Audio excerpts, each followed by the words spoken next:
Well, good morning, everyone. My name is Marsha Stone, and I'm an alcoholic. Hey, Marsha. Hey, it's so good to be here in Costa Rica and celebrate my recovery with all you fine people. Thank you, David, for putting this together, and thank you, Chris and David, for asking me to talk this morning. Can everybody hear me? Yep.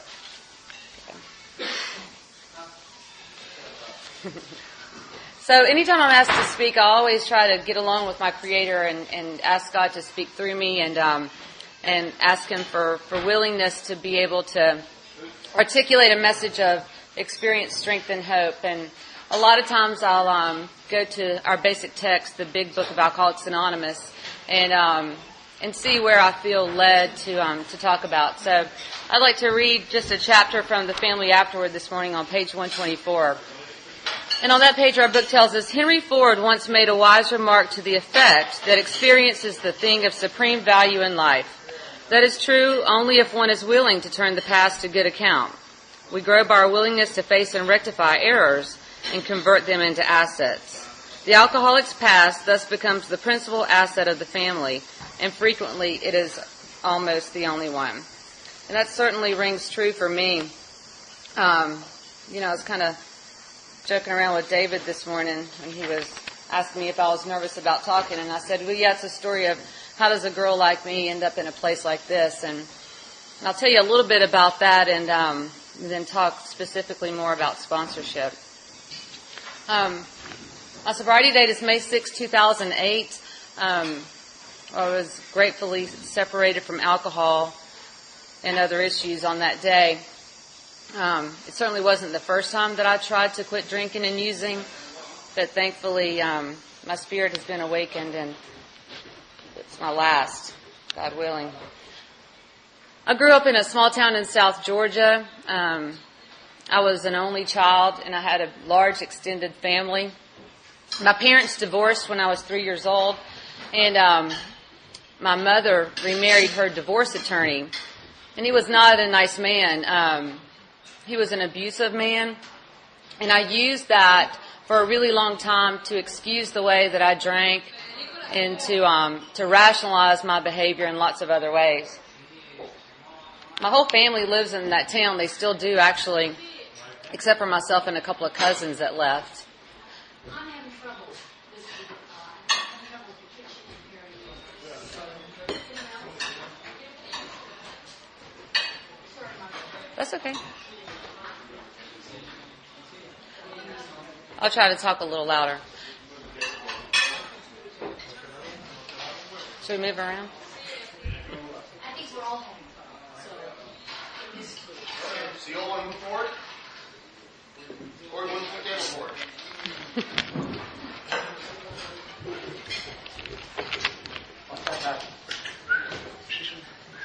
Move, dog. Down. He's going to take it. There we go. Now I really have a photo seat. Now it's up close.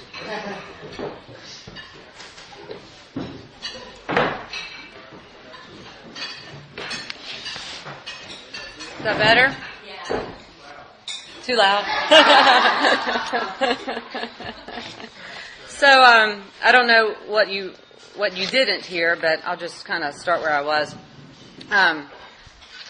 So my parents divorced when I was really young. And I had a large extended family. We all lived in this same small town in South Georgia. I was literally related to almost everyone in the town. And my mother remarries her divorce attorney. I was 3 years old. And he wasn't a nice guy, you know. He was abusive. And part of my history with my alcoholism is I used that as an excuse and sort of a trump card to drink the way I did and to behave the way that I did. Looking back and with the help of some inventory and some good sponsorship, I see that he was, a spiritually sick guy. And I see that my mom was doing the best she could staying with him, under the delusion that if she was married to this wealthy man, then, I would be given opportunities that I wouldn't otherwise have been given. Like I said, my grandparents on both sides lived there. My whole family lived there. And so I bounced around a lot, staying with different people. And, the fact was that there were a lot of people that loved me. The feeling was that I didn't belong anywhere. And that sort of conditioned me for how I would live my life until recovery. I started drinking in high school like most people did, not any consequences. And when I started to apply to college, I chose to go to the college that was farthest away from home. I was running. I was always running. And I was always very driven. If there was an activity, I was involved in it. If there was a school trip, I was signing up. I was busy doing anything I could do not to be inside my own body and inside my own mind. Back then, I don't know if you guys can relate to this, but back then if you were drinking and driving, you got pulled over and the cops kind of wagged their finger at you and told you to go home. And that's how it was for me. My aunt was a judge. I knew everybody in that town, so I was well insulated from any consequences that might have happened. I go on to college, and some of you guys heard Jonathan's story the other night about my ex-husband that recently passed away. I met him in college, and he was well into his drinking career, and I was more than willing to participate in that. So that starts taking off, and I end up leaving college after 2 years when he finishes with 5 years of his college of choice. And I was 17 years old when I started college, so I was 18 when I met him and 18 when I left. And I ended up moving in with him, eventually marrying the guy when I was 20 years old. And by the time I was 24, I had 3 children. It got to be a little too much for that alcoholic to handle, him. So he leaves and goes home to live with his mom. By this time, I was at the stage of my alcoholism where I could control it when I wanted to. I wasn't one of those alcoholics that the very first time I drank, I was blacked out and it was off to the races. That wasn't my experience. I was full of fear. I was self-centered in every respect of the word, and I was very driven to find some sort of ambition and security. Looking back on it, I've really been seeking power my whole life. But the way that I sought power was through men, through relationships, through money, and through some form of prestige in the community. I was deeply concerned about what you all thought about me. But I was 24 years old. I had 3 children under the age of 4. And I found myself a single mom living on the Outer Banks of North Carolina, broke, hopeless, and terrified. So, my sponsor thinks that this is a very interesting part of my story because I had some, fear that I was going to be able to provide for my children because I had no education. I only had 2 years of college. And I was kind of working as a waitress and stuff like that, like you do in beach resort towns. But I got the idea that I wanted to go to law school.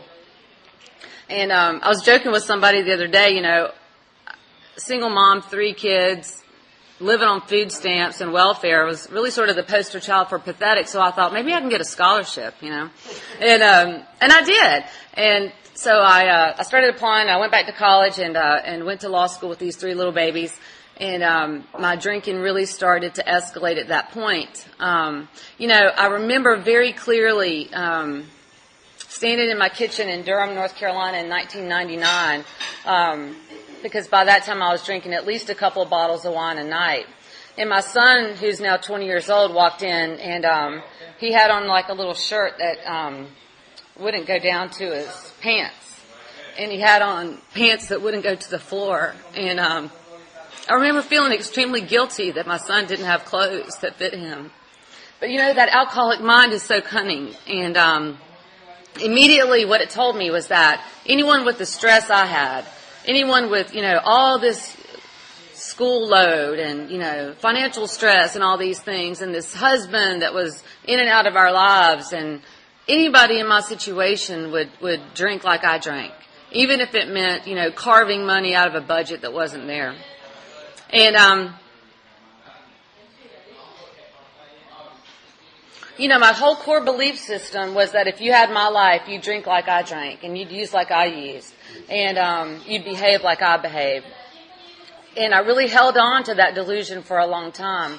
I ended up finishing with law school and moving back to my hometown down in South Georgia. At that point in time, because of my family connections, honestly, it wasn't that I was a stellar student. I got a job as the first female prosecutor in the Southern Judicial District. And, that part of South Georgia is really sort of stuck in a time warp. There aren't many female attorneys, and all the people of color live on one side of town, and it's really sort of stuck in the 1950s. Our book says that the alcoholic, more than most people, leads a double life, and that was certainly true for me. I'd wake up in the morning, I'd put my suit on, and I'd go to court, and I would literally put people in jail for, drinking offenses, for drugging offenses, doing the very same things that I was doing when I left work at 5 o'clock and went home. And, I thought about it, and I understand the progression of this disease very well, but I also understand that for me, the more money I have, the more drinking and using I do. And that's sort of what happened. Things began to stabilize financially. The husband ended up coming home, and things really went from bad to worse. Not only was there a lot of alcohol and drugs going on in our house, but there was also a lot of violence and a lot of abuse. This drivenness that I described really took off to a whole nother level, and I started trying to focus my attention on fixing what was going on out here.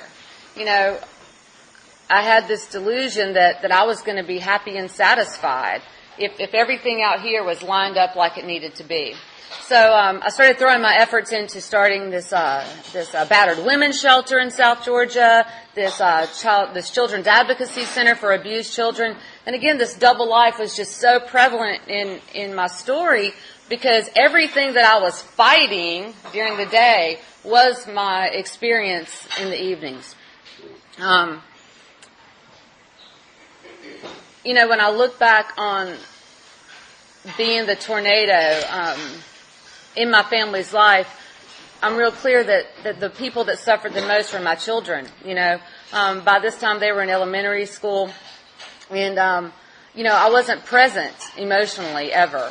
And a lot of times I wasn't present physically. I was the type of alcoholic that if I got enough juice in me, I don't know where I was going, but I was going somewhere. And, I would tell them, I'm gonna run down to the store and get y'all some Taco Bell or whatever. And then, 3 days later, Mom would show back up. My daughter's 21 years old right now, but she was a mother figure for her little brothers for a really long time.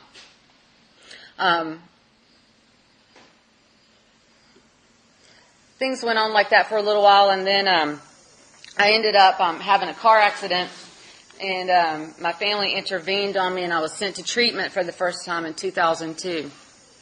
I really had no idea what alcoholism was. In my hometown, the Alcoholics Anonymous meetings were held in the same building as the VFW. So I had some sort of notion that alcoholism had something to do with veterans of foreign wars, and I wasn't sure how that fit together. But I was sure that they didn't look like a 32-year-old white chick with a law degree. I was sure that those two things didn't fit together. But nevertheless, my family was convinced that I needed some help, and I thought that this would be a great opportunity to sit alone with a therapist and tell him, about all my trauma and all my abuse and, this bastard that I was married to, and that's what I proceeded to do. And, unfortunately, I didn't have any idea that, like our book says, that my own selfishness, my own self-centeredness was my problem, that I was really just, propagating these relationships in my life and creating my own misery. I had no idea about that. And a lot of well-meaning therapists honestly didn't have any idea either. And so I spent 90 days there fallen in love with Jonathan and, complaining to a therapist about the sad state of the affairs of my life. And she readily agreed. She was like, wow, with your genetic components and all this trauma, no surprise to me, you have the disease of alcoholism. And when I heard that alcoholism was a disease, it was like green light for further drinking and bad behavior. It was like, I can't help it. Jeez, So, but, Jonathan, you guys heard his story. He'd been trying to get sober for, 7 years by that point. And he was real serious about it, and I was real serious about him. So, I kind of went along for the ride. And, he knew how to get in North Carolina, that are called the wear and wins. I don't know if they have those all over the world, but, and he knew how to get that wear and win and, plan which meetings we were going to go to. And they not so lovingly asked us to leave when we refused to stop breaking the rules, but they did give us our continuing care plans, or relapse prevention plans is what they called them. And it was like, get a sponsor, go to meetings, don't drink, and have fun. I was like, I can do that. Because at this point in time, it was, clear to me that my family was really the problem, but alcohol and drugs were a close second. So if I could get away from both those, then I would be fine, right? So we rode off into the sunset and went to a lot of meetings, and I got a sponsor, and she was a really nice woman, and we had a lot in common. She hurt her children through her drinking, and we went out to lunch a lot. We went to shopping. We had sushi. She threw me a baby shower when I eventually got pregnant, and she had a fabulous life of fellowship-based alcohol AA, and it worked for me for a while. The book talks about fear will sober you for a bit. And that's what happened. Things were really bad when I left Georgia. And eventually when we got to North Carolina, the kids came back. I got my law license in North Carolina, so now I was barred in 2 states. And Jonathan started practicing veterinary medicine, and we set about the business of recreating our lives based 100% on self-reliance. And it worked for a little while. And I get drunk every now and then just to be annoying, I guess, but I didn't know anything about the mental obsession. I had no idea. I just thought, I feel like drinking some wine today. So, then Jonathan would get mad and make me go stay in a hotel for the night. Then I'd come home and all this kind of stuff, but I didn't really see it as that big of a deal. So we're busy, treating this internal condition with all this stuff, It's like there was never enough. And the more money we made, the more money we spent, the more trips we took, and the more stuff we bought. And we've got this big, beautiful house overlooking the Blue Ridge Parkway. And, all the kids are in school. Everybody's got nice cars and nice clothes. And it all looks fantastic. But inside, I'm dying, and I don't even know it. One day, I'm sitting in my office in February 2007, and it wasn't a particularly bad day. Nothing happened. I was just sitting there interviewing a client, and turns out this guy didn't have enough money to pay for whatever charge he had. I don't remember now, but back in those days, sometimes I would barter for stuff. One time I took a car title, and, if they didn't have enough money for representation, and so he tells me, Miss Stone, I don't have enough money for you to represent me. He's like, are you interested in trading, bartering? I was like, sure, what do you got? And I swear, guys, this kind of thing only happens to people like us, Because this guy looks at me, he goes, what about an 8-ball? And I was like, don't mind if I do, Suddenly, the thought occurred to me that cocaine was never my problem. It was the vodka that made me have the car accident, you know what I mean? It was those massive alcohol hangovers that made me not able to go to work and disappear and not function as a mom. So we made that deal, and I'd always heard that even if you're not drinking and even if you're not using, your disease is progressing, and I never believed that to be true, but now I have experienced that certainly is the case, because that one conversation and that one transaction kicked off a series of events that was absolutely devastating to my family. I pretty much didn't stop drinking or using until I was physically separated in the fall of that year for a little 6-week stint at waterfalls, massage, more therapy, organic food, yoga. I looked fantastic when I left, but, I was still spiritually asleep inside. And, I'm one of those people, too. I don't take direction very well. So I get out. Jonathan goes in for his 6-week stint, and when it's time for him to go, the counselors start saying things to us like, you guys really don't need to live together. And Jonathan really needs to go to sober living. And, I'm so selfish and self-centered. I'm like, what the hell is this about? I got to go home and take care of the 5 kids while he gets to, Shangri-La down here in the waterfall area with the sober people? No. And on top of that, I was able to convince him, look, this sober living stuff, that's good for those people. But we've got a family, I mean, geez, you've got a hospital to run. What are you talking about? So, I remember that day when I was walking out of that treatment center, and the counselor's name there was Shannon. And as I was leaving, I had my, purse on my shoulder and stuff, and this woman's got tears rolling down her face. I'm like, Shannon, what's wrong with you? I'm going to be fine. And she was just shaking her head, and she said, no, you're not. And it's so clear to me that this desire to stop drinking is of no avail.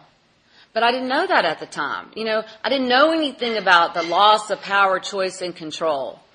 I really believed that if I made up my mind hard enough and really tried, that I would be able to overcome this problem that I had with alcohol.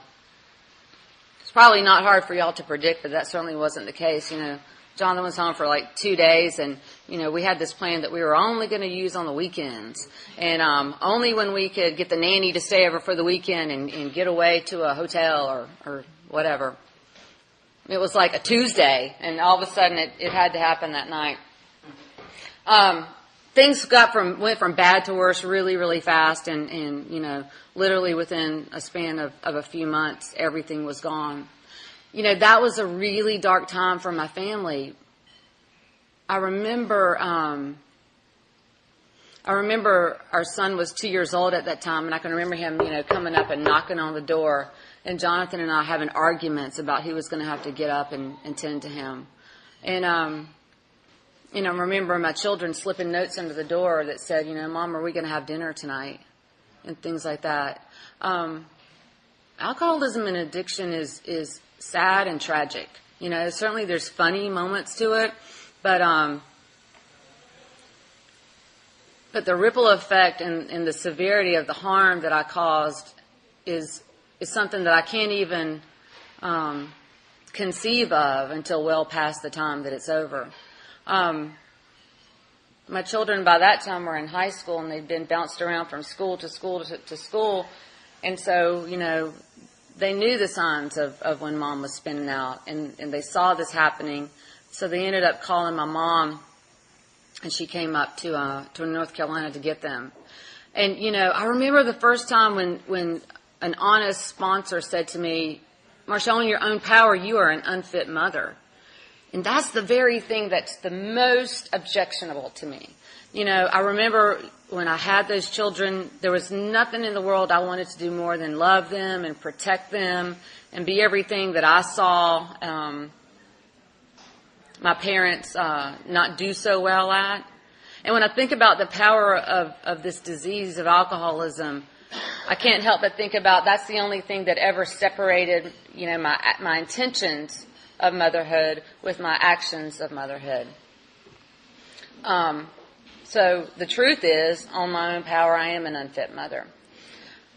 And the truth is, when I saw my mom driving down the driveway with those children in the car, I wanted to cry, but inside I was relieved.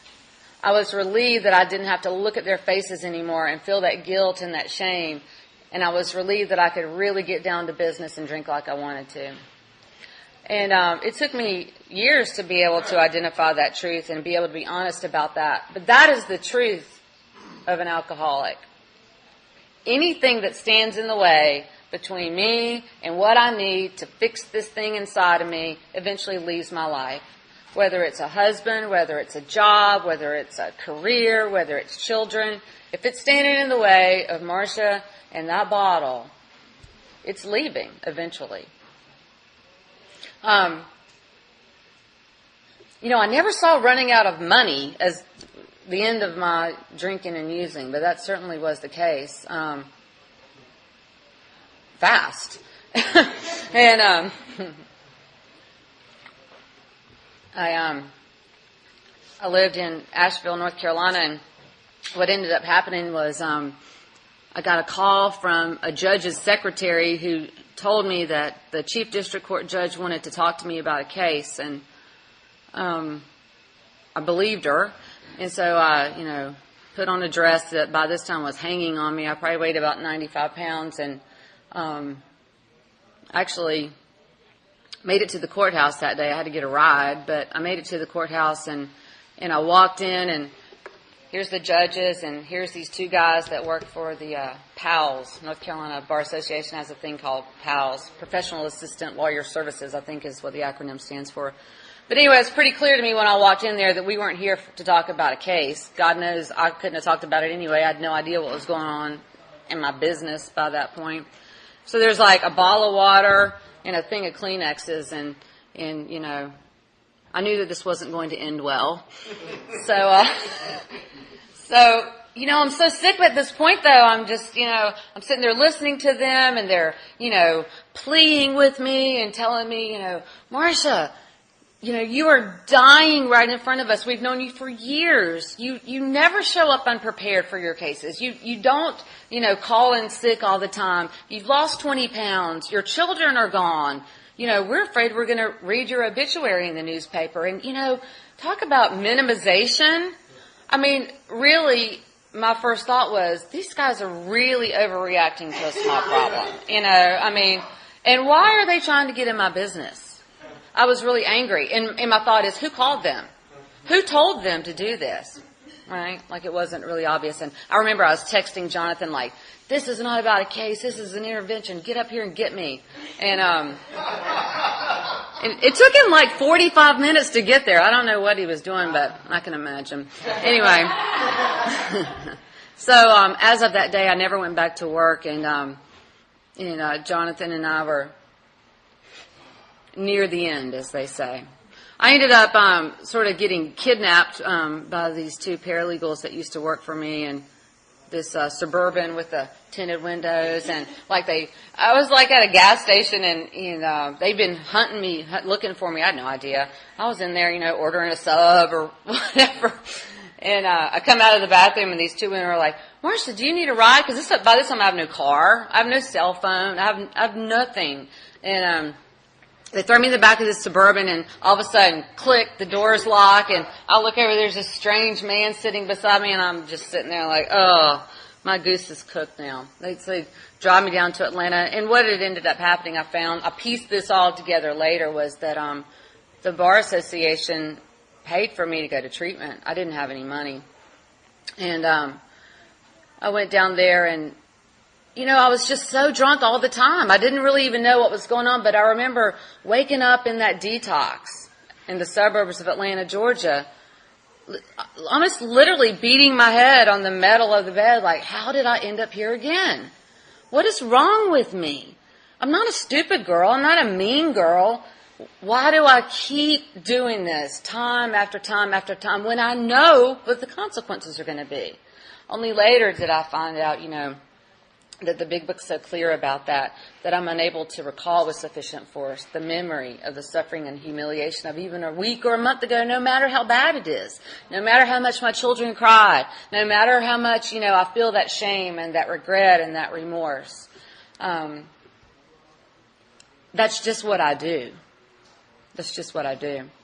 So I ended up going to this long-term treatment center in Atlanta, and I think I may have said this, but May 6th is my sobriety date, but I always talk about May 20th as my surrender date because, it took about 14 days for the cobwebs to kind of clear out of my head, and when I really realized that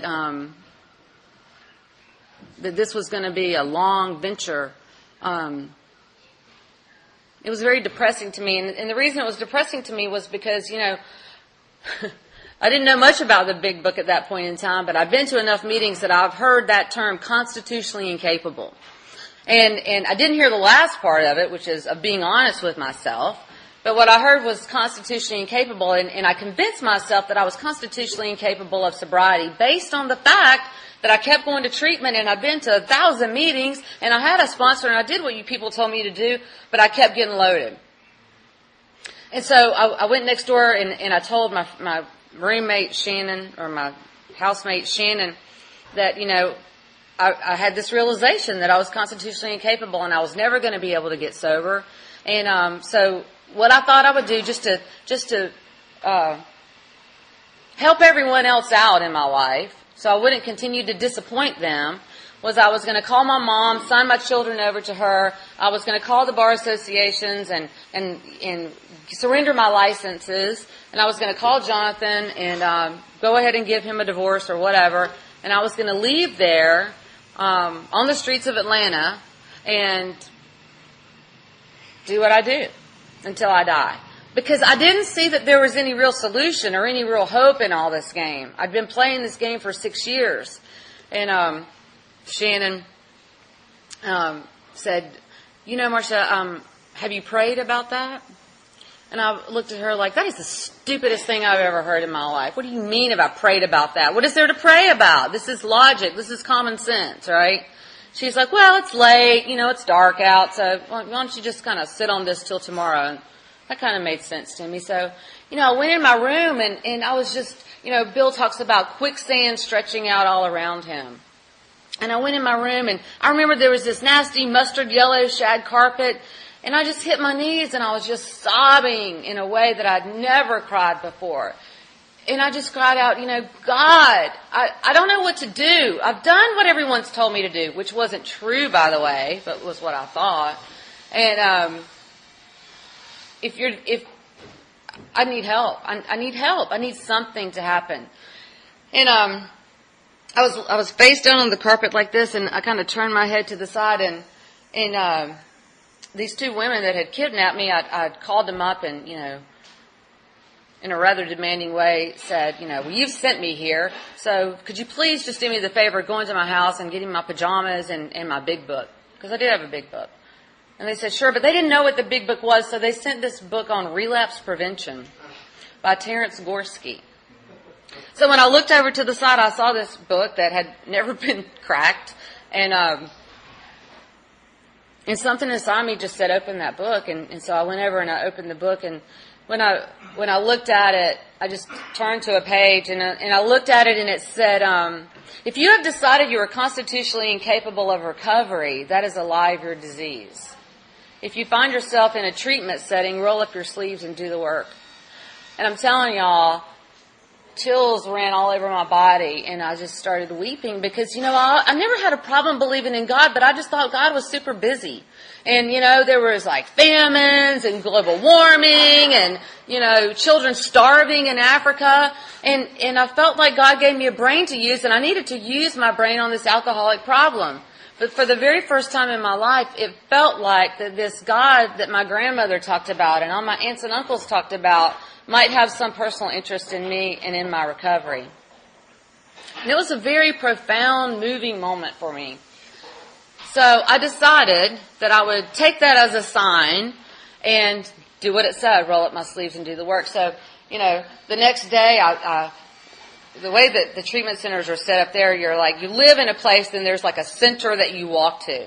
So the next day I put on my backpack and, got dressed and put on my pants and rolled them up so they weren't hanging on my hip bones. And I walked down there to the center and I walk into the director's office, so full of ego and entitlement.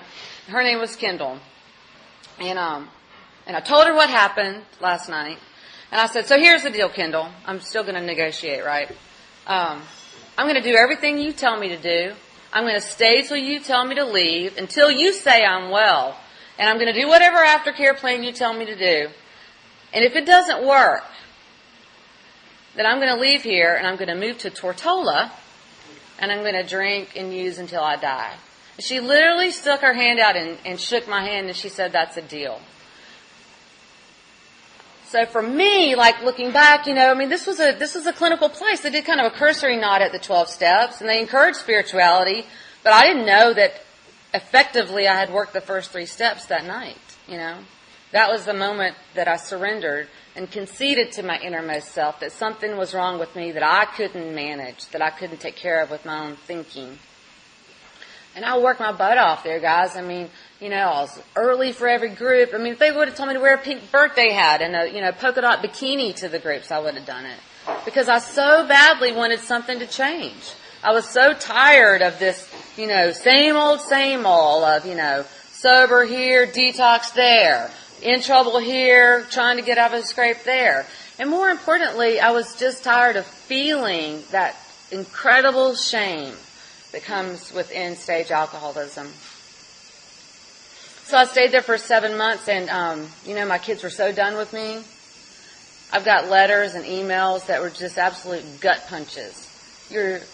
We never want to see you again. You're the worst mother in the whole world. I mean, things that just break your heart.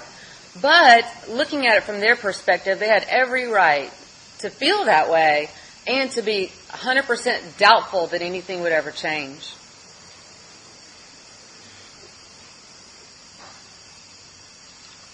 I did a 4-step while I was there, and I was so numb to everything that was going on, and it was the first time I'd ever done a 4-step that included a 4th column.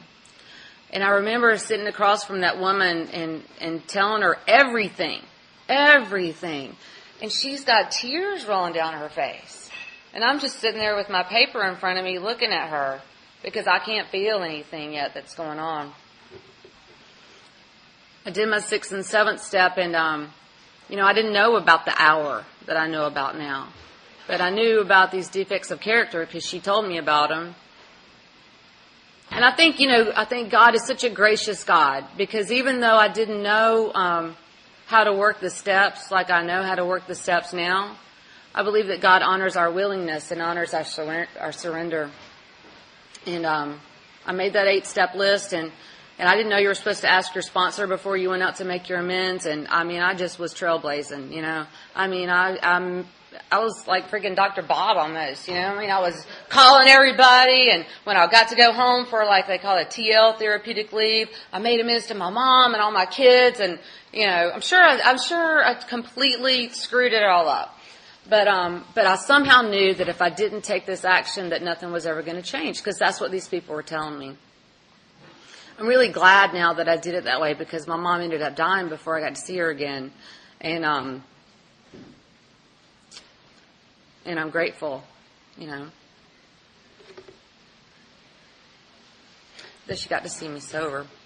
So I remember I was sitting in a meeting in Lawrenceville, Georgia, and the topic was steps 6 and 7. And, I don't know if you guys have this experience, but I sat in meetings for 6 years and never heard about God. They talked about God, I'm sure, but I never heard it. I never heard about helping others. They talked about helping others, but I was asleep. And I remember the topic was 6 and 7, and we were reading that 7th step prayer, and it talks about so that to take away my defects of character so that I can to benefit others. And it was like a cartoon, like a light bulb. Just went off above my head, and my eyes got real big, and my friend said, "What?" And I was like, I just got it. Like, this whole thing is about helping other people. This whole 12-step process is about having this conscious contact with this power greater than me, because I don't have the power to stay sober. And then the way that I increase that conscious contact and improve my spiritual condition is by bearing witness to other people. And my friend looked at me and she's like, wow, that makes perfect sense. It was almost like my recovery was piecemeal. Meantime, I was getting jealous because Jonathan was in Mark's place down in Texas, and he was writing me these letters because, Mark used to never let anybody talk on the phone for more than 10 minutes. That was the rule. So we were busy planning when we were going to see each other when we were talking, but he was writing me letters, and he was talking about this big book of Alcoholics Anonymous. And it's like I could see over the progression of time that his spirit was waking up. And I wanted some of that. I wanted some of what he had. Because although I was having my own form of spiritual awakening, it seemed to me that he was progressing at a more rapid clip. So I went out to visit him at Family Weekend, and the residents there have this 6 CD set that they listen to as part of their programming. And I already made amends about this at Mark's funeral. Like I announced it to everybody. I stole a set of CDs and smuggled them back to Georgia. And I started listening to this guy that I didn't even know, and he was this crusty old guy from, Colorado, living in Texas, and he's, got this real gravelly voice. And for the first time, I started going through this book and looking at the doctor's opinion and beginning to understand, this is an allergy of the body.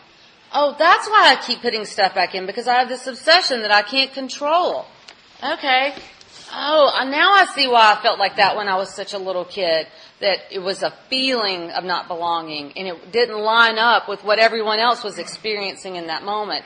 And it began to explain to me how I was bodily and mentally different from my fellows.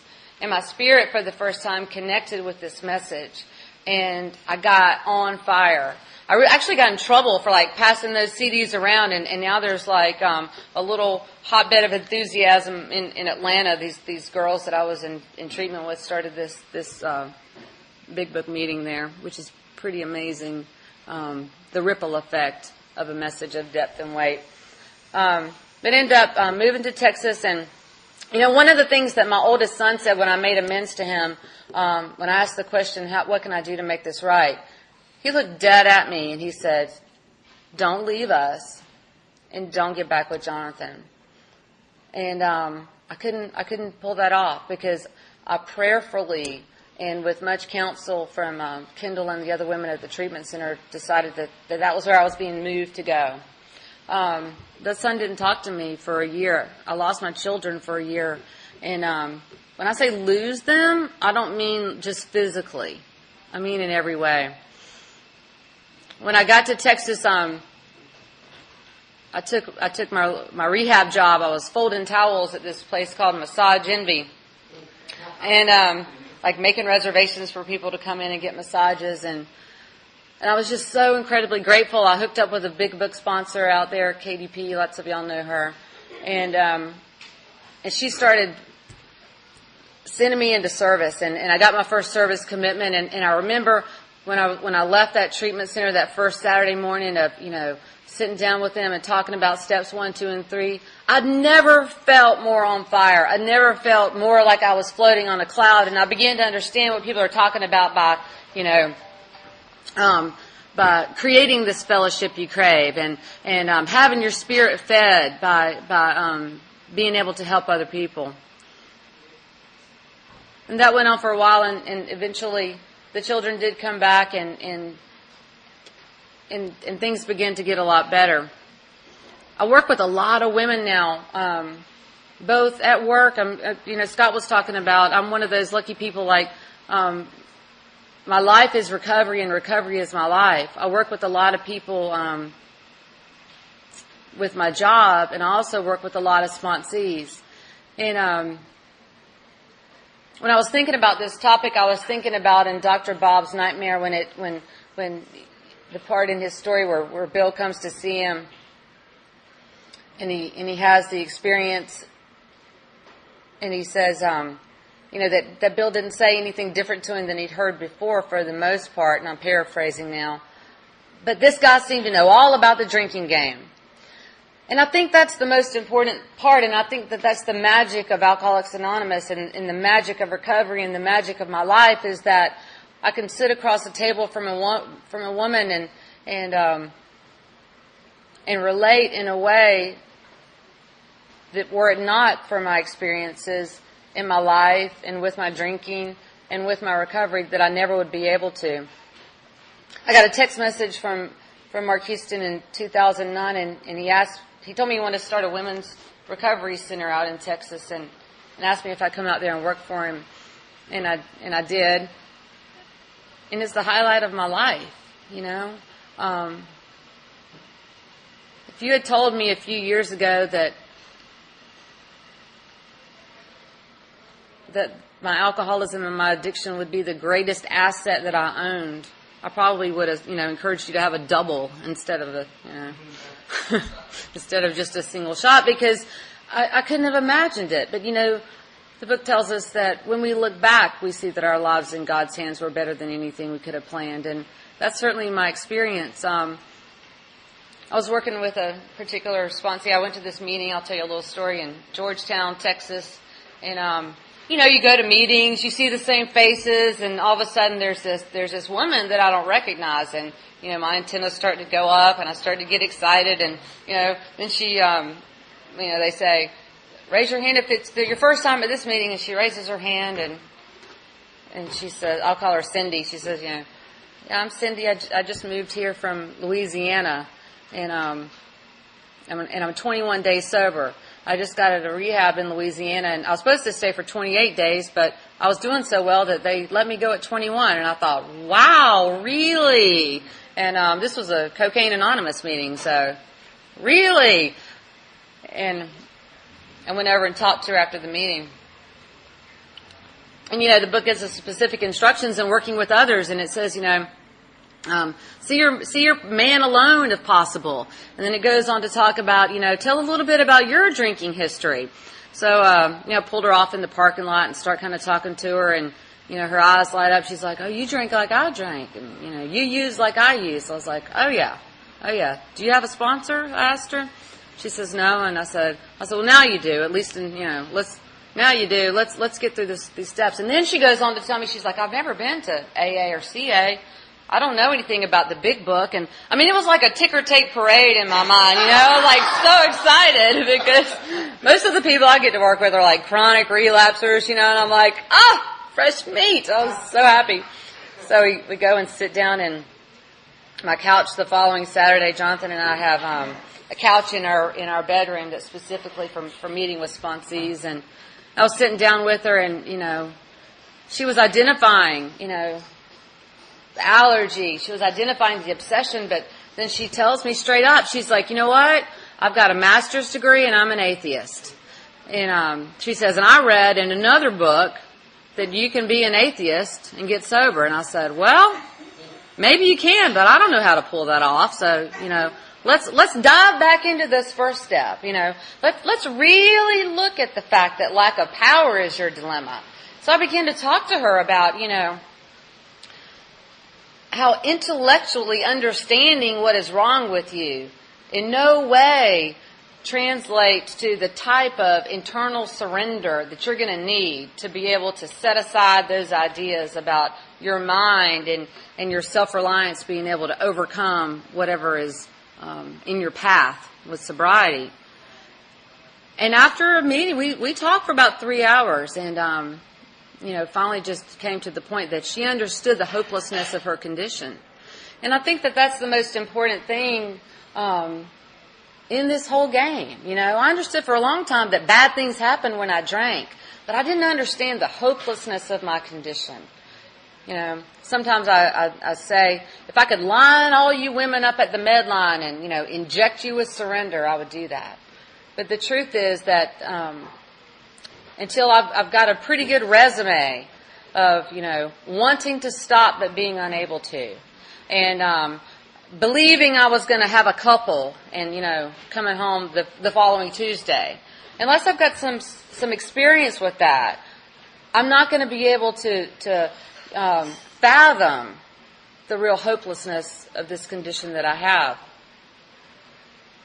I can tell you that recovery is absolutely the best thing that's ever happened to me in my life. I love Alcoholics Anonymous. I'm so extremely grateful for the people that were put in my path and were patient enough with me to allow me to, try to cure my headache with the hammer, as they say. I just want to say I'm especially grateful for Peter and Chris. I said the other day, I cannot overemphasize the meaning that listening to speakers that had experience and who understood this book like I needed to understand it had on my early recovery.